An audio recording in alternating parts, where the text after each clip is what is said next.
Big Bash লিগে রিশাদ হোসেনকে return করলেন হাভার্টস হ্যারিকেন। হ্যাঁ দর্শক, গতবারের চ্যাম্পিয়ন হাভার্ট হ্যারিকেন রিশাদ হোসেনকে ধরে রেখেছেন। অস্ট্রেলিয়ার জনপ্রিয় প্রিমিয়ার লিগ বিগ ব্যাশের আসন্ন আসরের জন্য প্লেয়ার ড্রাফট অনুষ্ঠিত হবে 19 জুন। আর আগামী সেই ড্রাফটে জায়গা করে নিয়েছে বাংলাদেশের 10 জন ক্রিকেটার। আর আজকের সবচেয়ে বড় খবর, বাংলাদেশের লেগ স্পিনার রিশাদ হোসেনকে ধরে রেখেছেন তার পুরনো দল হাভার্ট হ্যারিকেন। বিগ ব্যাশ লিগে বাংলাদেশের একমাত্র ক্রিকেটার হিসেবে খেলার অভিজ্ঞতা রয়েছে কেবল সাকিব আল হাসানের। তবে গত বছরে সেই আক্ষেপ ঘোচাতে পারত রিশাদ হোসেন।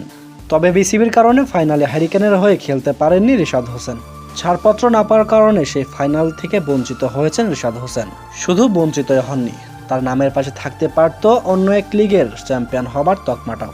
তবে সেই ম্যাচ খেলা হয়নি বিসিবির কারণে, কেননা সেই ফাইনাল খেলার জন্য এনওসি পত্র দেওয়া হয়েছিল না রিশাদ হোসেনকে। তবে এবার কি সে সুযোগ দিবে Bangladesh cricket board? Big Bash লিগে হাভার্টস হ্যারিকেনের হয়ে কি আবারও খেলতে পারবে রিশাদ হোসেন?